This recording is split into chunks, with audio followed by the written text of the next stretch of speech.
जाओ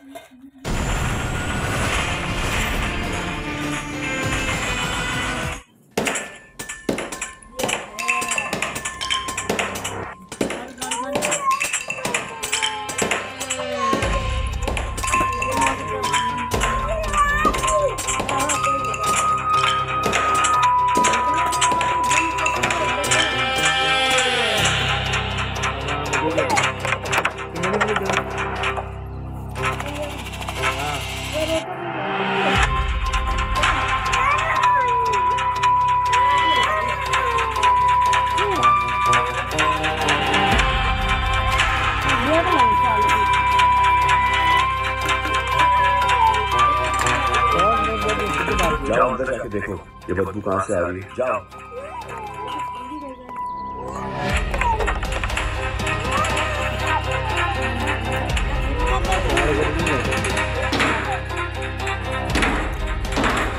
हेलो,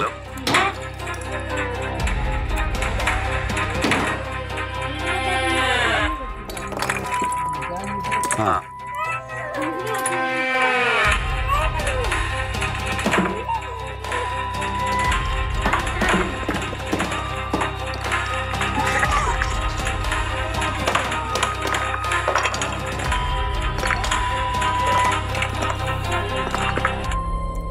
ठीक है।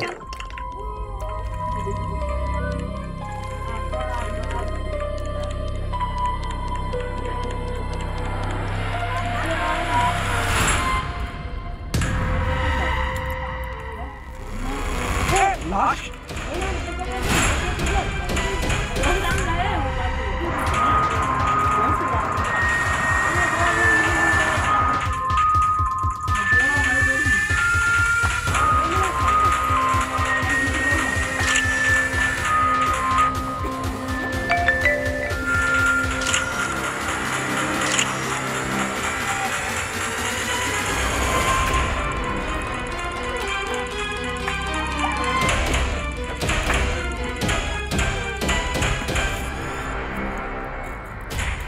लगता कई महीनों से घर बंद पड़ा था।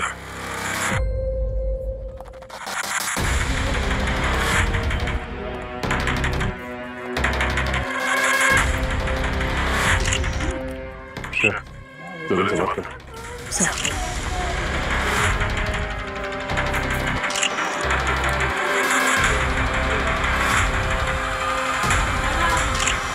सर, जिस तरह से बॉडी डिकम्पोज हुई है ऐसा लग रहा है कि 5-6 महीने हो गए होंगे दफन होते। पंकज, तुम फॉरेंसिक ज्वाइन कर रहे हो क्या? ऐसा क्यों? You're almost there. इस लाश को 9-10 महीने हो गए दफन हुए और इसे दफन करने के लिए सीमेंट का इस्तेमाल किया। और पता है सीमेंट का इस्तेमाल क्यों किया? क्योंकि सीमेंट डिकम्पोजिशन को डिले करता है। पेल्विक बोन की चौड़ाई से लगता है कि किसी औरत की लाश है। ये घर कब से बंद है? सुजाता के मरने के बाद से ये कोई 9-10 महीना पहले सुजाता की कार एक्सीडेंट में मौत हो गई थी। उसके बाद सुरेश भी घर छोड़कर चला गया। इस घर में कोई और औरत रहती थी? I mean, सुजाता या सुरेश की बहन, माँ, कोई दोस्त या किसी और औरत को पिछले 9 महीने में आते जाते देखा हो? नहीं मैम, सुरेश और सुजाता तो अकेले ही रहते थे यहाँ पे।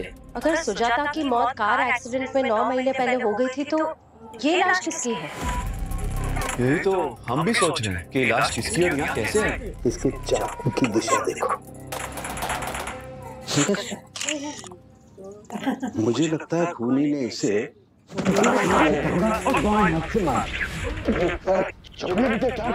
अरे करके दिखा रहा हूँ कैसे वो होगा।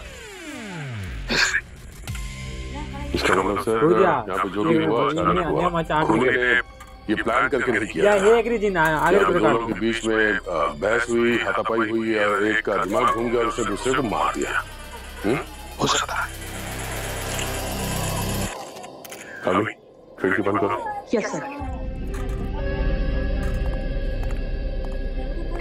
आप लोग प्लीज हट जाइए, हमें हमारा काम करने दीजिए प्लीज। इस घर में सुरेश के जाने के बाद कोई नहीं आया? हाँ मैम, कोई भी नहीं आया। इनफैक्ट साफ सफाई करने के लिए भी कोई नहीं आया। वो दीवार पे जो फोटो है वो सुजाता की है? रसोई घर बना मुर्दा घर। नवी मुंबई के सेक्टर 5 से आ रही है ये एक्सक्लूसिव तस्वीरें। सूत्रों के मुताबिक ये सुरेश और सुजाता नामक दंपति के नाम पर रजिस्टर्ड है, लेकिन ये घर काफी वक्त से खाली था।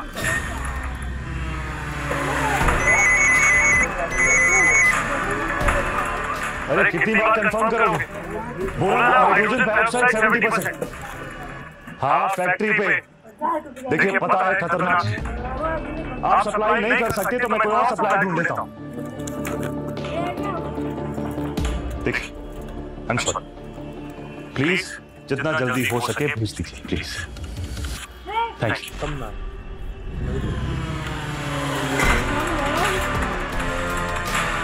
वाह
कैसे हो सकता है? 9 महीने बंद पड़े घर में कोई घुसा, खून किया और बिना किसी आवाज के गायब हो गया, और आसपास के लोगों ने कुछ देखा नहीं, कुछ सुना नहीं। श्रेया, ऐसा भी तो हो सकता है कि खून कहीं बाहर हुआ और खूनी को पता था कि ये घर खाली है तो बॉडी को यहाँ आके दबा दी। लेकिन सर बॉडी घसीटने के तो कोई निशान है नहीं, खिड़कियां सारी अंदर से बंद है और दरवाजा तो सेक्रेटरी ने तोड़ा था। इसका तो ये मतलब हो सकता है या तो ये खून सुजाता की मौत से पहले हुआ है या फिर खूनी के पास इस घर की चाबी थी। हो सकता है खूनी सुजाता के घर का कोई है। लगता है फोरेंसिक की दुकान बंद और कुकर के क्लासेस चालू। क्यों? ये क्या है? ये सब तुम्हारे लिए पका रहा है कुछ? हाँ पका रहा हूँ ना, सबूत पका रहा हूँ। बहरहाल देखो ये जो पाउडर है इसमें मुझे थोड़े से आटे के कण मिले हैं, कुछ कोको पाउडर के कण मिले हैं, कुछ बटर के ट्रेसेस मिले हैं और ये सीमेंट है।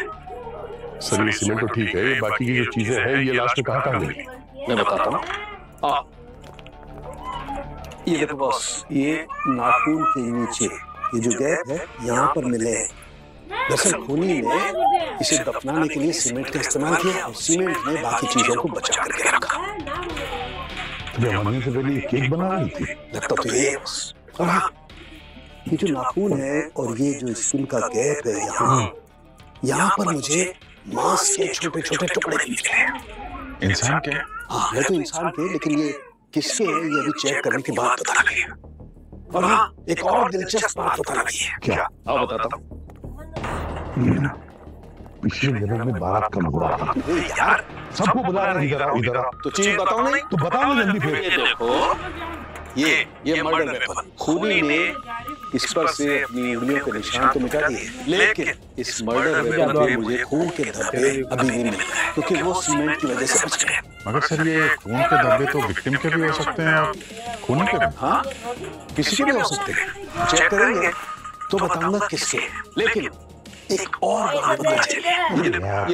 ये दरअसल क्या है कि वो क्राइम स्पॉट किसी मेले से कम नहीं था। वो मजदूर, अड़ोसी पड़ोसी, मीडिया, घर की तमाम चीजें कुल मिला के हमें 32 डीएनए सैंपल्स मिले, 32। लेकिन फिर भी एक बड़े काम की चीज मिली है। ये जो कपड़े हैं, ये कंघी, इसमें फंसे हुए बाल, इन सब का डीएनए सेम है। उन 32 डीएनए को मैंने इस लाश के दांत में से डीएनए निकाल करके चेक किया पता है क्या बात पता चली? क्या सर? इन चीजों का डीएनए विक्टिम के डीएनए से मैच करता है। My God. ऐसा तो तभी हो सकता है जब विक्टिम उस घर में रह रही हो और वो भी काफी लंबे समय तक। और उस घर में लंबे समय तक रहने वाली औरत तो एक ही है सर, सुजाता। मतलब ये लाश सुजाता की है। लेकिन सर सुजाता की तो कार एक्सीडेंट में 9 महीने पहले ही मौत हो गई थी। किचन में जो हमें ये लाश मिली वो सुजाता की है। तो 9 महीने पहले उस जली हुई टैक्सी में मिली लाश किसकी थी? याद आज खाना निकाल ले, ये बंद कर दी फोटो। हाथ तोड़ दे बोल सर, टैक्सी एसोसिएशन में जाकर उस टैक्सी की पूरी डिटेल्स निकालो जो 9 महीने पहले जलकर खाक हो गई थी और जिसमें एक लाश भी मिली थी जो जली हुई थी। वहीं से सुजाता की मौत की गुत्थी सुलझेगी।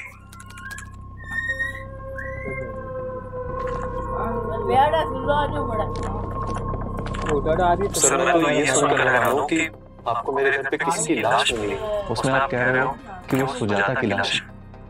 नहीं हो सकता सर, 9 महीने पहले मैंने सुजाता की लाश को आग दी है सर। 9 महीने पहले ये एक्सीडेंट हुआ, तो क्या हुआ था उस दिन? 24 फरवरी का दिन था। मैं एक हफ्ते के लिए शहर से बाहर गया था कुछ काम के सिलसिले में। तभी मुझे पुलिस स्टेशन से कॉल आया और बोला बहुत बुरा एक्सीडेंट हो गया है और मेरी सुजाता उसको पहचान नहीं पा रहा था। फिर पुलिस ने कहा कि एक्सीडेंट एक दिन पहले 23 फरवरी को हुआ था और फिर जीजी और जीजा जी बॉडी की शनाख्त के लिए गए थे। हमने जो देखा वो बहुत भयंकर था। उसका चेहरा, कपड़े इतने जल गए थे कि यकीन करना मुश्किल हो गया ये सुजाता है। नहीं, फिर उन्होंने उसकी चीजें दिखाई। उसका वो पर्स था जो हमने साथ में खरीदा था, उसकी फेवरेट कीचेन, कार की चाबी, पेंडेंट, सब कुछ टूटा फूटा था, जल चुका था सब कुछ सर। इन्हीं चीजों से उसकी पहचान हुई। यही तो समझ में नहीं आ रहा है कि अगर सुजाता उस टैक्सी में थी ही नहीं तो फिर उसकी पर्स कैसे उस टैक्सी में मिली? और तो और टैक्सी का ड्राइवर और अंदर जो भी बैठी थी वो तो जलकर खाक हो गई थी। फिर भी पर्स बिल्कुल वैसे के वैसे। ये कुछ समझ में नहीं आ रहा। वैसे सुजाता अक्सर टैक्सी में आती जाती थी। हाँ, वो अपनी बेकरी के लिए नई जगह ढूंढ रही थी। इनफैक्ट डिलीवरी करने भी कभी-कभी खुद ही चली जाती थी, पर मोस्टली टैक्सी में।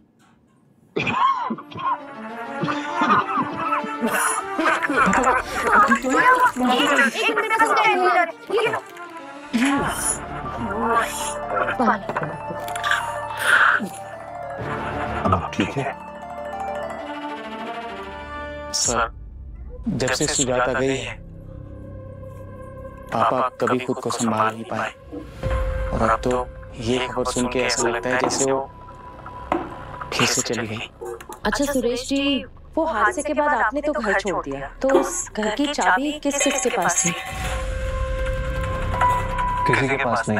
एक्सीडेंट के 2 दिन पहले सुजाता ने वो लॉक चेंज कर दिया और फिर मैं भी शहर में नहीं था तो मेरे पास भी नई चाबी नहीं है। उसके बाद कभी जरूरत ही नहीं पड़ी। मेरी हिम्मत नहीं होती है इस घर में अकेले रहने की, इसलिए मैं अपनी बहन के घर शिफ्ट हो गया।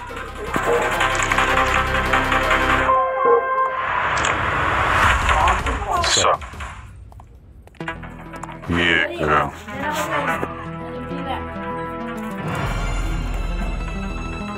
अरे वाह, मिस्टर सुरेश,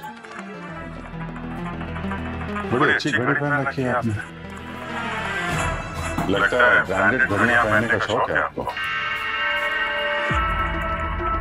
हाँ सर, वो सुजाता को बहुत शौक था। मुझे वो ब्रांडेड घड़ियां गिफ्ट करती थी। देखिए, आज बस यही एक निशानी है जो उसकी मेरे पास है।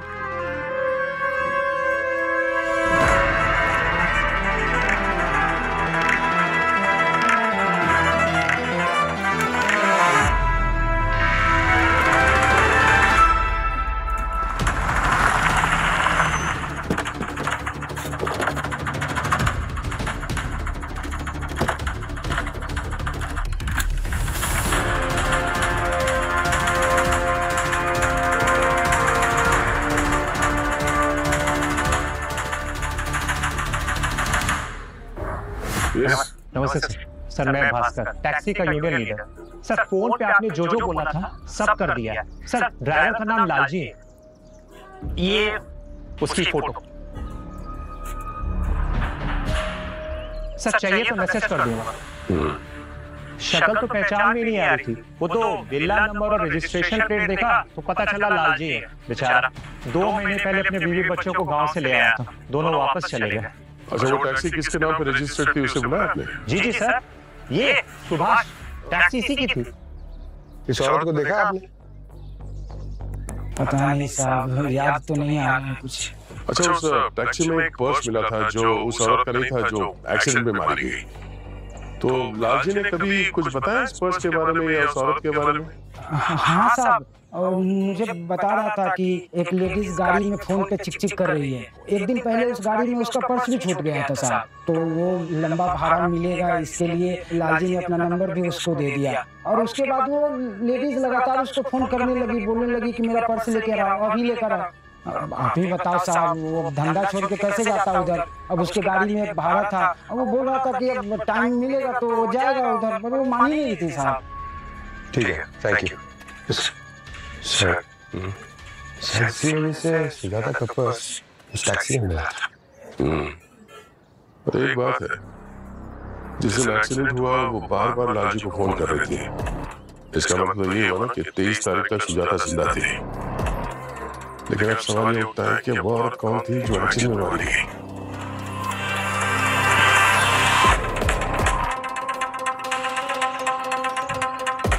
अभी ये खारगर से पाम बीच के रूट में जितने भी पुलिस स्टेशन है वहां पे जाके पता करो कि 23 फरवरी से लेके 2 हफ्ते तक कितने औरतों के मिसिंग कंप्लेंट्स दिखाए गए हैं जिनकी एज ग्रुप 30 से 35 साल के बीच में है ना। पता तो चले कि उस दिन जो गाड़ी में मरी वो कौन थी और उनका प्रोफाइल चेक करना। पंकज, जहाँ पे एक्सीडेंट का ये जो केस दर्ज हुआ है जिस पुलिस थाने में, वहां पे जाकर उनसे मिलो, बात करो उनसे।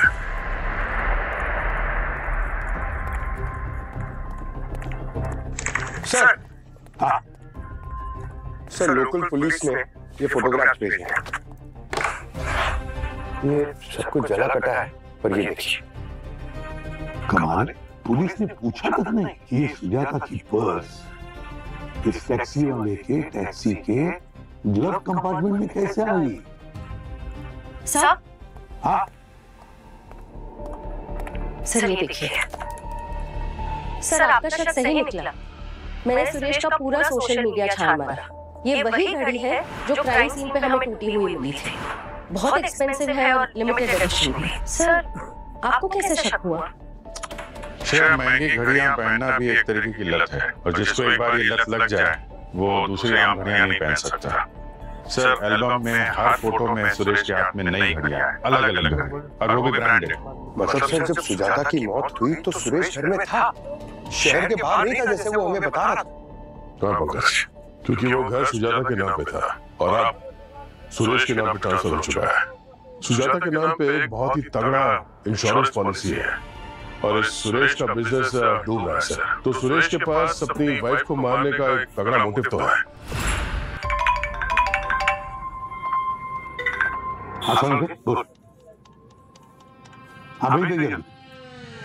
साहब ये कह रहा है कि सुजाता की लाश के नाखून के अंदर जो मांस के टुकड़े मिले वो और जिस चाकू से उसे मारा गया उस पर जो खून के धब्बे मिले दोनों मैच हो रहे हैं, मतलब डीएनए एक ही है। सर क्राइम सीन पे हमें सुरेश की टूटी हुई घड़ी मिली। हो सकता है सुरेश और सुजाता में हाथापाई हुई हो और सुरेश ने सुजाता को मार दिया। सर सालों के सर को जो डीएनए मिला, अगर वो सुरेश के डीएनए से मैच होता है तो केस क्लोज्ड। तो सुरेश ने जो अंतिम संस्कार किया वो किसका किया? सर मुझे यकीन नहीं हो रहा कि आप लोग मुझ पे शक कर रहे हैं। तो मेरी सुजाता को मैं कैसे? सर घड़ी मुझे नहीं पता, ये घड़ी मेरी टूटी हुई आपको मेरे घर पे कहाँ मिली है? ये पिछले साल ही गुम हो गई थी। गुम हो गई थी? अच्छा। अक्सर इतनी महंगी घड़ियां गुम होने पे लोग शिकायत दर्ज कराते हैं। आपने कराई थी? सर पुलिस ने एनसी करवाई थी मैंने, पर कोई फायदा नहीं हुआ। चाहिए तो मैं आपको कॉपी दे दूंगा सर। सुरेश, सीधे पॉइंट पे आते हैं। या तो तुम हमसे कुछ छुपा रहे हो, या कोई तुम्हें तुम्हारी बीवी के खून में फंसाने की कोशिश कर रहा है। तुम अपने दिमाग पे जोर डाल, ध्यान से सोच और सोच के बता कौन हो सकता है वो किसे सुजाता की मौत से या तेरे जेल जाने से फायदा हो सकता है। सर हम लोग बहुत सिंपल लोग, मेरा छोटा सा बिजनेस है और उसका एक बेकरी का था। हाँ, उसके बेकरी के सर्कल में 2-3 लोग थे जो उसे नुकसान पहुंचाना चाहते थे। अब खास करके एक नाम था सर उसमें, विहान, आहान, आयान, सर ऐसे कुछ तो नाम था। पर ये तो सर बिजनेस में चलता रहता है, इसकी वजह से किसी कोई हत्या थोड़ी कर सकता है। आखिरी बार कब बात हुई थी सुजाता से तुम्हारी? सर एक्सीडेंट के 3 दिन पहले, और उस वक्त हमारा थोड़ा झगड़ा हो रखा था। किस बात को लेकर? एक्चुअली उसको बेकरी का बिजनेस एक्सपैंड करना था, तो हमने खारघर सेक्टर 3 नवी मुंबई में एक मैन्युफैक्चरिंग यूनिट देखी थी। हमने लॉक भी कर दिया था उसको। फिर सडनली उसने बोला नहीं, इसको कैंसिल करते हैं। जब मैंने उसको पूछा तो कहने लगी कि ये जगह बहुत पुरानी है और यहाँ पे पुराने बिजनेस ठप हो चुके हैं। तो फिर मैंने उसको बस इतना बोला कि तुम अंधविश्वासी हो रही हो, तो फिर उसने इसी पे बहस किया और हमारा आर्गुमेंट बहुत झगड़ा हो गया। मिस्टर सुरेश, हमें आपका डीएनए टेस्ट करना पड़ेगा। आप तैयार?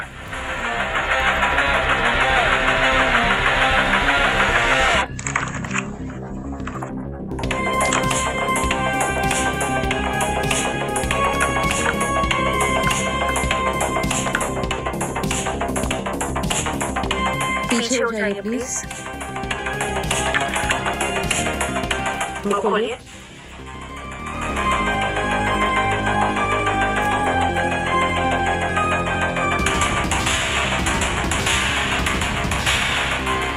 जब तक ये केस सॉल्व नहीं हो जाता, शहर छोड़ के तुम कहीं नहीं जाओगे।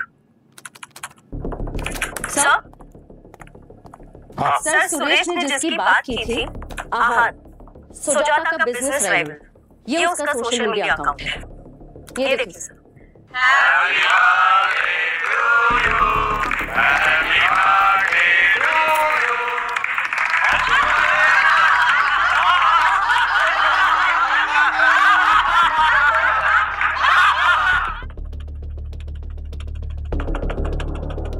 Happy birthday loser.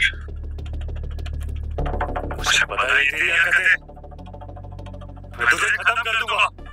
तू देख, I swear तू देख मैं तेरा क्या हाल करता हूं। इससे ये कहां साबित होता है कि ये केक सुजाता ने भेजा है? सर डायरेक्टली तो नहीं, पर बेकिंग इंडस्ट्री में दोनों की राइवलरी के काफी चर्चे थे। मैंने कुछ लोगों से बात की, तो आहान ने अपने पेज पे सुजाता के ब्रांड की धज्जियां उड़ा दी। बदले में सुजाता ने आहान के सबसे बड़े क्लाइंट की बिजनेस डील हड़प ली। और आहान को एंगर इश्यूज है। एक बार उसके असिस्टेंट ने क्रीम ज्यादा मीठा बना दिया था, तो गुस्से में आकर आहान ने उसकी नाक फोड़ दी। सर एक और बात, आहान की बर्थ डेट फरवरी 22 है। मैंने उसी दिन जब सुजाता अपना पर्स भूल गई थी टैक्सी में, एक्सीडेंट के एक दिन पहले, एक आदमी जो अपने गुस्से पर काबू नहीं पा सकता, वो बदला लेने के लिए किसी भी हद तक जा सकता है।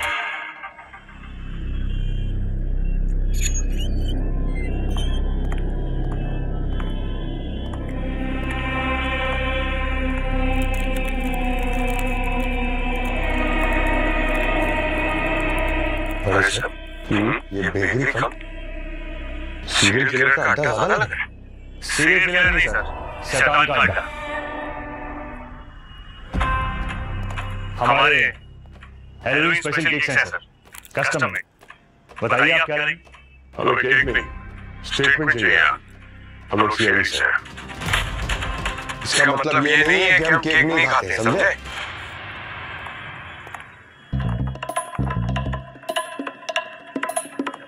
ये वाला कुछ मजेदार लग रहा है। ये लो, पहले तुम थोड़ा खाओ। ये लो, खाओ खाओ। ये मैं खाऊंगा। सॉरी सर, मैं जरा डाइट कर रहा हूं। ये भी तुम खाओ खाओ खाओ। तुम तो से बात करो। बताइए सर, मैं आप लोगों की क्या मदद कर सकता हूँ? 22 फरवरी तुम्हारे बर्थडे पर वो केक वाला कार्ड जो शायद सुजाता ने किया था, तुम्हें कुछ शक बहुत आया होगा ना? शायद नहीं सर, उसी ने किया। हाँ मान लिया, तो फिर तुमने क्या किया? नहीं, वीडियो पर तो बड़ी बड़ी बातें कर रहे थे, वो कस्टमर्स में खा रहे थे, बदला लूंगा इनाम। सर वो सब मैंने गुस्से में बोल दिया था सर, लेकिन मेरा मुंह बदला नहीं था। क्या मतलब? नहीं मतलब तुमने अपनी भड़ास तो निकाली होगी ना सुजाता के ऊपर, उसके घर गए होंगे।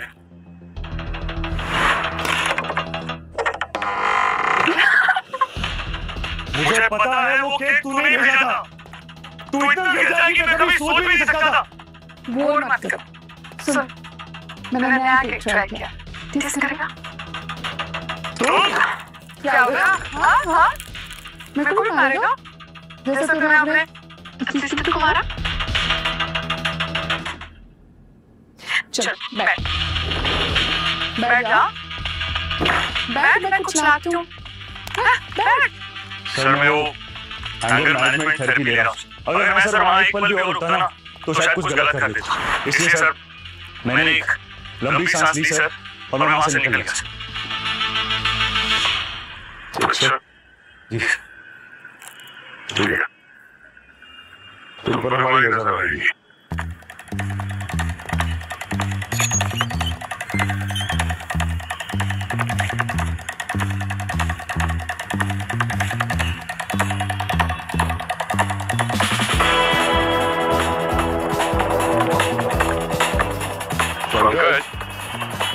केक खिलाने के बहाने तुमने जो उसका डीएनए लिया ना, वेरी स्मार्ट हुआ। अरे सर ये तो कुछ भी नहीं है, ऐसे 50 आइडिया है मेरे पास, मगर आप लोग कभी मेरी बात का विश्वास ही नहीं करते, ना मेरा आइडिया यूज करते। अरे अपने क्लास में टॉपर था सर मैं, लेकिन मेरी बात सुनो सुनो सुनो। ओए साहब के सुनो सुनो ने खबर तेज होनी चाहिए तो सुनो। हां सुन तो लो, दो खबर दो सर। अच्छी खबर है या बुरी खबर? ले लो। पहली खबर, सुरेश का डीएनए खूनी के डीएनए से मैच नहीं होता है। दूसरी खबर, वो जो चम्मच आप लोग उठा के लाए थे, मैंने उसका अर्जेंट टेस्ट किया, आहान का डीएनए से मैच नहीं होता है। तुझसे यही उम्मीद थी यार, और क्या बोले। सुन तो लो, खबर अभी बाकी है और वो अच्छी खबर है तुम्हारे लिए। वो जो नैपकिन आप लोग लेकर के आए थे आहान की बेकरी में से, मैंने उसका टेस्ट किया, मुझे उस पर से हाइड्रोजन पेरोक्साइड के ट्रेसेस मिले। हाइड्रोजन पेरोक्साइड तो नॉर्मली तेरे फोरेंसिक में या मेडिकल फील्ड में इस्तेमाल होता है, बेकरी में या कुकिंग में कभी इस्तेमाल नहीं होता। तो फिर ये आहान की बेकरी में कैसे मिला? और वो खास बात ये है कि ये हाइड्रोजन पेरोक्साइड साधारण नहीं है, ये है हाई टेस्ट पेरोक्साइड HTP। इसका कंसंट्रेशन होता है 70% और ये साधारण लोगों के पास नहीं मिलता है और इसे बेचने वाले को इसका रिकॉर्ड रखना पड़ता है।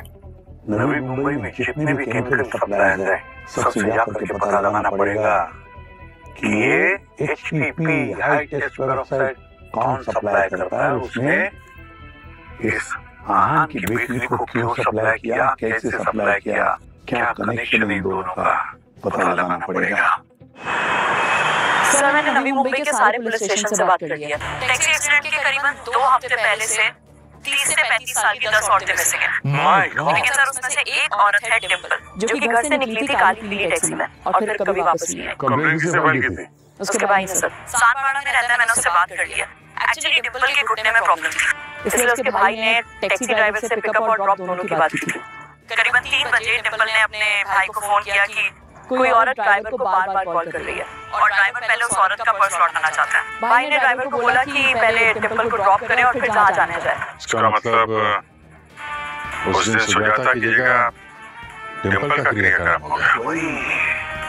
सर 23 फरवरी को सुजाता बार बार लालजी को फोन कर रही थी अपने पर्स के लिए। इसका मतलब 23 फरवरी दोपहर तक तो सुजाता जिंदा थी। तो फिर सुजाता को कब मारा और किसने मारा? सर, मोबाइल कंपनी वालों ने सुजाता की कॉल रिकॉर्ड और टावर डेटा की लोकेशन शेयर की है। उनके हिसाब से सुजाता का आखिरी मैसेज 24 फरवरी को सुरेश को गया था, आई एम फाइन। और तब उसके फोन की लोकेशन उसके घर के पास वाले टावर ने लोकेट की थी। मतलब 24 फरवरी तक वो अपने घर में ही थी। उसके बाद से उसका फोन बंद हो गया और 1 महीने तक स्टैटिक रहा और बाद में उसका फोन वो डंपिंग यार्ड में पाया गया। सर, इसका मतलब 24 फरवरी तक सुजाता जिंदा थी और उसके घर वालों को लगा कि एक्सीडेंट में वो जो मौत हुई थी वो लाश सुजाता की थी। और जैसे ही सुजाता के एक्सीडेंट की खबर बाहर आ गई, खूनी ने सुजाता का फोन फेंक दिया। इसका मतलब हुआ सर कि खूनी सुजाता और उसके परिवार को अच्छी तरह से जानता था।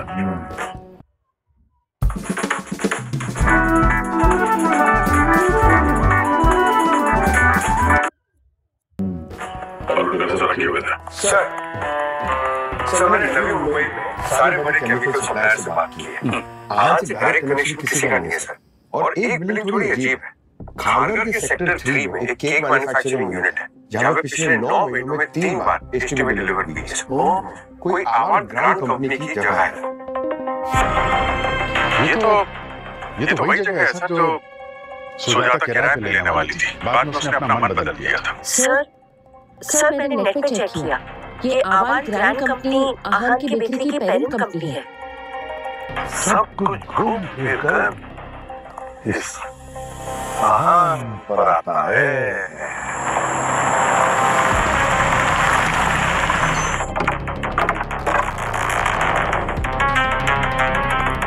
सर, ये जगह तो काफी महीनों से बंद पड़ी लगती है।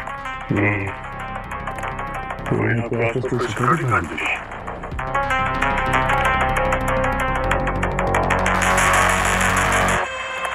सर, अगर इस जगह को क्लीन करने के लिए आहान ने एसटीपी का यूज किया तो इसने गलत क्या किया है? सवाल गलत है। सवाल ये होना चाहिए कि अगर यहाँ पे केक बन रहा था तो यहाँ पे सब दिख नहीं रहा है, तो यहाँ हो क्या रहा था?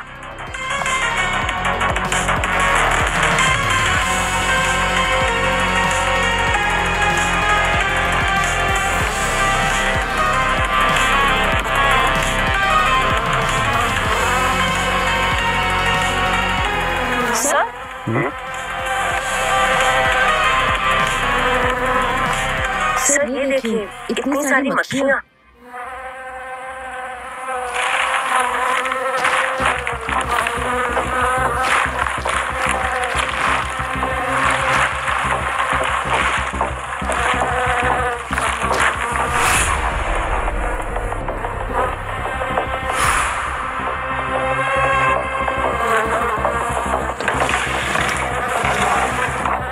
सर, ये आदमी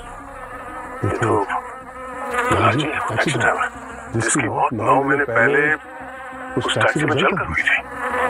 मगर यहाँ इसकी बॉडी को देखकर लगता है कि 2 दिन पहले इसका खून हुआ। सर, यानी इस एक्सीडेंट में सुजाता के साथ लालजी को भी गलत आइडेंटिफाई किया गया था। अभी क्या चक्कर है? एक एक्सीडेंट 2 मौतें और दोनों की शिनाख्त गलत। डिम्पल को सुजाता समझा और ड्राइवर को लालजी। अगर लालजी की मौत हाल ही में हुई है तो फिर उस टैक्सी में जलकर जो आदमी मरा था वो ड्राइवर कौन था? हेलो दया, केक मैन्युफैक्चरिंग यूनिट में भी हमें वही 70% कंसंट्रेशन वाला एसटीपी मिला है जो हमें आहान की बेकरी में मिला था। लेकिन उससे भी बड़ी बात पता लगी है, और वो ये कि लालजी का डीएनए सुजाता की बॉडी में मिले हुए डीएनए से मैच करता है। लेकिन सर, लालजी सुजाता को क्यों मारेगा? मतलब मोटिव क्या है? अब मोटिव कुछ भी होता है, लेकिन पता ये करना है कि लालजी ने सुजाता का खून किया क्यों और किसी ने लालजी का खून क्यों कर दिया। क्योंकि लालजी का मुंह ना खुले, वो चुप हो जाए। लालजी सुजाता के बारे में कुछ ऐसी बात जानता था जो उसे नहीं जाननी चाहिए थी। और अभिजीत रान का कोई ना कोई कनेक्शन जरूर है सुजाता के खून से। इस लालजी की बीवी से मिलना पड़ेगा और रान को उठाओ। HTP हाई टेस्ट पैरासाइट, इसका नाम सुना? सर वो कुछ महीने पहले पता नहीं यूनिट में कहां से बहुत सारे कीड़े हो गए। सर केक का पूरा बैच फेंक देना पड़ा। उसके बाद 3 बार डीप क्लीनिंग कराई और वहां सर बिकनी भी बंद कर दिया सर। सर वैसे भी वो जगह बड़ी अलग है सर। मैं तो अगले महीने जगह छोड़ने वाला हूं sir. I swear sir, please touch me sir. Sir मेरा सुजाता के मर्डर के किसी से कोई लेना देना नहीं sir. Please sir believe me.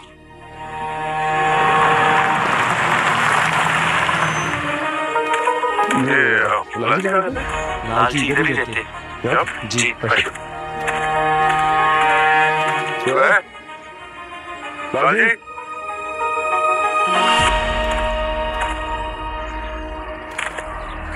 आप लोग? हम लोग सीरियस हैं। 23 फरवरी बहुत ही मनहूस दिन था। लालजी शाम को अचानक जल्दी घर आ गया और बहुत डरा हुआ था। आप वहाँ दूर लीजिए चाहे। अरे क्या हो गया आपको? इतने पसीने क्यों आ रहे हैं? आप इतने परेशान क्यों लग रहे हैं? बोलिए।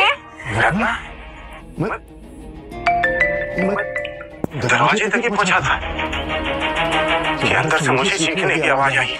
मैंने देखा कि वहां एक औरत है। उसको किसी ने चाकू और मेरे जैसे चाकू की तरफ हाथ बढ़ाया ना, एक आदमी जो मेरा फोटो ले गया और मुझसे बोला कि अगर मैं उसका साथ नहीं दूंगा तो ये फोटो पुलिस को दिखा देगा और मुझे पकड़वा देगा। मैं बहुत डर गया, बहुत डर गया। समझ रहा है मैंने उसने मिलकर उस औरत की लाश को उसी घर में दफना दिया।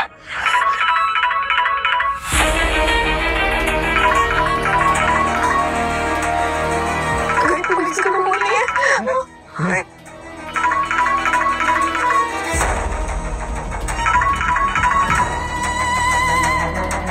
हेलो। अरे तो अभी तक पहुंचा नहीं मेरे बहन को लेने? पूरे पैसे लेके भाग गया ना, शर्म नहीं आती? मैं आता हूँ सर। किसी सवारी को लेने जाना था, वो पैसे ले चुके थे और उनकी हालत बिल्कुल भी ऐसी नहीं थी कि वो टैक्सी चला पाए। तो उन्होंने अपना यूनिफॉर्म और बैच दोनों ही अपने भाई को दे दिया। हर सेक्टर 3 से पिकअप है, उसको ले जाकर उसके घर पे छोड़ दिया। मेरी तबीयत कुछ ठीक नहीं लग रही आज। ठीक है अपना ध्यान रख। और जब हादसा हुआ तो उस गाड़ी में लालजी ने उनका छोटा भाई था। इसलिए लोकल पुलिस ने मरने वाले को लालजी समझा क्योंकि चेहरे से पहचान नहीं हो पा रही थी और वो लाइसेंस प्लेट और बैज नंबर वो लालजी का ही था। और इस हादसे के बाद लालजी का छुपना जरूरी था, इसलिए आप लोग वहाँ से यहाँ पर आ गए। जिस आदमी ने खून किया वो कौन था, कैसा दिखता था, कुछ बताया था लालजी ने? ज्यादा कुछ तो नहीं बताया लालजी ने, पर कहा कि वो जोर से चिल्ला रहा था और जब उसकी सांस फूटी तो वो अपने कान मसलने लगता था। पर इस बार वो नहीं चिल्ला रहा था। इस बार मतलब अभी 3 दिन पहले उस आदमी का फोन आया था और उसने लालजी को कहा कि वो उसे पैसे देना शहर में नौकरी दिलवाएगा। लालजी तो जाना ही नहीं चाहते थे, पर मैंने जिद किया कि ये सब भूल कर आगे बढ़ते, बच्चों के भविष्य का सवाल है। किस नंबर से फोन आया था? ये तो नहीं पता, वो तो लालजी के फोन में होगा। लालजी का फोन नंबर देंगे प्लीज? 9818। लालजी को मैं 2 दिन से कॉल कर रही हूँ, वो फोन नहीं उठा रहे। उन्होंने पहले आज तक कभी ऐसा नहीं किया।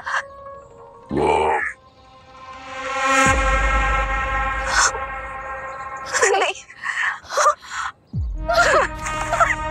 3 दिन पहले सुजाता की लाश मिली और 3 दिन पहले किसी ने लालजी को फोन किया।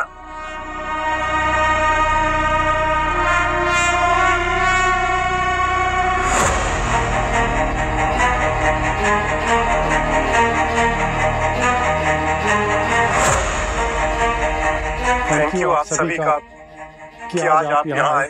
मैं कभी भी ढंग से अपनी बेटी सुजाता को अलविदा नहीं कह पाए आप, लेकिन आज आपने सुजाता के कातिल अहान को पकड़ लिया। मेरी बेटी मेरी आंखों का तारा थी। आज मुझे उसके बचपन की एक छोटी छोटी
उसकी सांस फूलती तो अपने कान मसलने लगता था।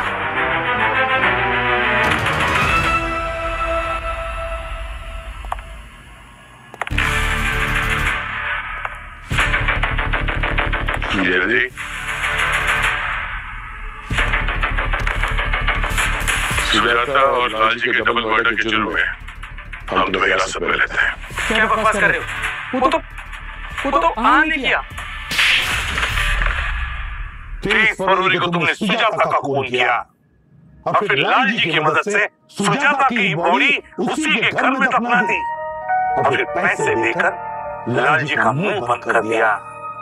वाह रे वाह जीजा जी वाह। फिर जब कार का एक्सीडेंट हुआ तो सबको लगा कि मरने वाला लालजी और सुजाता है, इसलिए तुम निश्चिंत हो गए। कुछ दिनों के बाद जब सुजाता की लाश मिली तो तुम हिल गए। तुमने लालजी को कॉल किया सुजाता के पिता के घर के लैंडलाइन से, उसे मिलने के लिए बुलाया आन के बंद पड़ी यूनिट में और तुमने उसे वहीं पे मार के काट दिया ताकि शक की सुई चारों तरफ घूमती रहे, तुम तक न पहुंचे। लेकिन लालजी की पत्नी ने हमें खून के बारे में खास चीज बताई। हमने सुजाता के पिता की मदद ली और ये सारा नाटक रचा ताकि तुम टेंशन में आओ और तुम अपना ट्रेडमार्क कान मसलने लगो। अरे अभी भी मसल रहे हो? क्यों किया तूने ऐसा? बोल! तेरी वजह से सुरेश ने नई गाड़ी खरीद ली, सुरेश की प्रमोशन हो गई, सुरेश अपनी बीवी को फोन को मारा है। सुरेश सुरेश सुरेश मेरी अपनी बीवी, उसको बस सुरेश ने जाना था। नहीं फिर मैंने सोचा कि सुरेश के पास जो है वो सब मैं धीरे धीरे छीन लूंगा। फिर मैं तेरी चीजें चुराने लगा, कफलिंग्स, घड़ी। सोचा था एक दिन तेरी बीवी भी चुरा लूंगा। उस दिन मैंने थोड़ी ज्यादा पी ली थी। मुझे पता था कि सुजाता घर में अकेली, तो मैं चला गया और उसने देख लिया कि मैंने तुम्हारी घड़ी पहनी हुई है। मुझे चोट कहने लगी, बहुत बुरा बना था। मुझे अचानक इतना गुस्सा आया कि मैंने कब चाकू उठाकर उसे मार दिया, मुझे भी पता नहीं चला। मैडम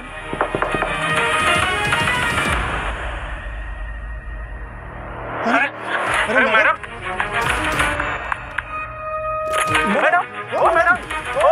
अरे क्या हो गया यार? ओ मैडम तूने मारा इसे? अरे मैंने नहीं किया साहब कुछ भी। अभी बताता हूँ, पुलिस को फोन करता हूँ। रुक अरे साहब मैं फैन पड़ता साहब मैं बाल बच्चे वाला आदमी मैं। मुझे पता है तूने नहीं किया और देख मैंने रिकॉर्डिंग कर ली। बचना चाहता है तो इसे ठिकाने लगाने में मेरी मदद करनी पड़ेगी। बोल।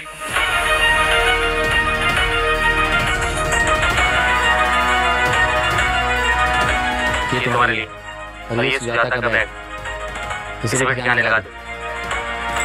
सुन, ज्यादा होशियारी नहीं, वीडियो मेरे पास, ठीक है? हाँ सर। चल जा।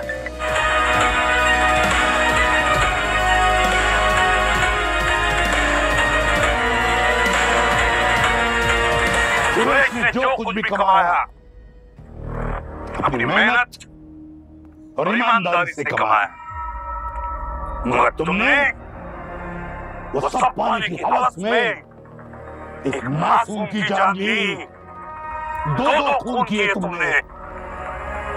कानून तुम्हें कभी माफ नहीं करेगा, फांसी होगी तुम्हें, फांसी।